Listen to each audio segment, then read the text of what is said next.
Hey guys, it's me, Amy, with A Taylor AI1. And you may see a few animals like the cat. She's down here sniffing, trying to see what I'm doing.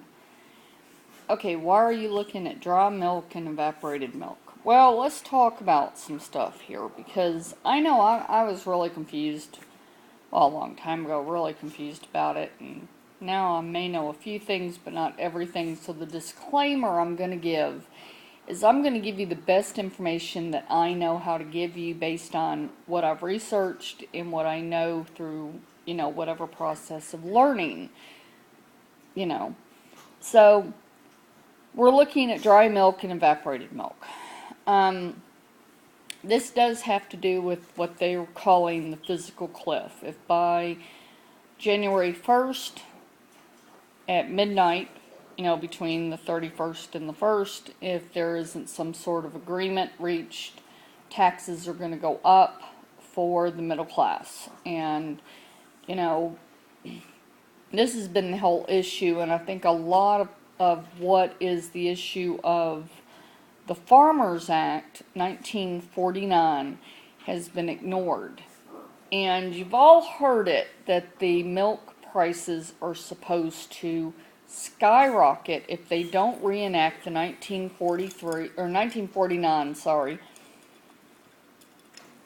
act.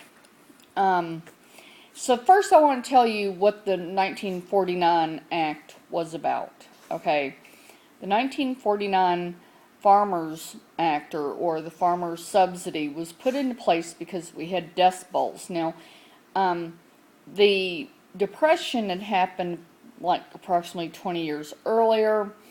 The Dust Bowls started in the 40s, wiped out a lot of the crops. Supply and demand was very unlevel as far as, not enough of the dairy products or the wheat or grains or whatever that was being produced due to the fact of these dust bowls. So what the government did in 1949 was they said, you know what, we're going to help you guys out because we need to feed the people. And so they said, okay, fine, we're going to give you a lot of tax breaks. We're going to give you tax breaks on everything from your homestead to the land, to the cattle, to the machinery, to the grain, to the wheat, to the corn, to the milk, to everything. It's not just about milk. This does kind of blanket everything within the farming community. And if you're not a farmer, or you've never been part of a farm, you may not know this. So that's why I'm kind of making this video, because I want you to know this. Why is this so important at this point in time? It's important, first of all, because one of the main things, especially about the milk product, now we'll talk about whole milk or skim milk or whatever, the liquid form of milk, okay, like the evaporated milk you see in front of you. The important part of that is that the government, put this act, this thing with the farmers into place, saying that they would cover anything over $16, and I don't know, I'll be off by a couple of cents probably. I think it was 16.74 cents, that they would cover the difference. And the reason being is to keep us, as the public, from having to pay higher prices for the milk, or not buying the milk, which would cause a bigger problem. So anyway, so whatever it was less than $17 a 100 weight. And why am I specifying 100 weight? The 100 weight is actually kind of like an international thing. Now, we are one of the only, I don't know if we're the only country, but a 100 weight is not 100 pounds. 100 weight is 112 pounds, or 8 stones if you were from England or from Europe, which is equal to 50.802345 kilograms. Okay, This is the definition that's used in the imperial system. Now, I don't know if this matters. I'm just giving you information that maybe you can put in the back of your brain and you can surprise someone someday with it. A short 100 pounds is defined as 100 pounds is what we use here in the United States, and it's equal to 45.359237 kilograms. This is only the U.S.'s definition of it, okay? So 112 heavyweight, okay, and the heavyweight being, you know, you think of milk as by the gallon. Well, it's not. It's actually by the hundredweight. So the government says, well, if it's going to be over, you know, the 16.74, whatever it is, dollar amount per 100, then we're going to pick up the difference so that the American public doesn't have to absorb the cost, okay?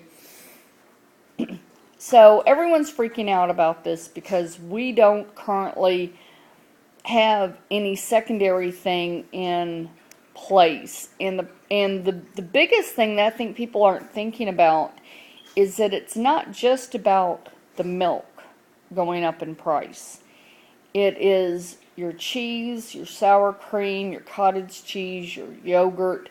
It's everything across the board that is dairy related. And for all of you guys sitting back and saying, oh, well, I don't drink milk, I don't use milk, I use almond, I use soy, I use, you know, whatever else, corn milk, you know, there actually is corn milk. For all you guys, guess what? The price is going to go up even more, because if you ever priced like the soy milk, that stuff is freaking expensive when it's on sale and you have a coupon. It is really, because supply and demand is going to become the issue. In the supply and demand, it kind of really is retroactive to the farmer, because it's not just about the milk. It's about how much he's going to pay to grow the soybeans, to get the seeds. How much is he going to have to pay to get the grass seeds to make the hay to feed the cows. You know, it's all gonna kind of backlay, and it's all gonna happen really, really quick, to where right now the farmers are struggling to buy equipment right now before the 1st of January, because the 2012 taxes will still cover them. If they buy it on the 2nd of January, then the 2013 new taxes will come into effect. See, right now their depreciation on their equipment is a lot less than it would be for your car or your house, because they're farmers, they get a bigger tax break.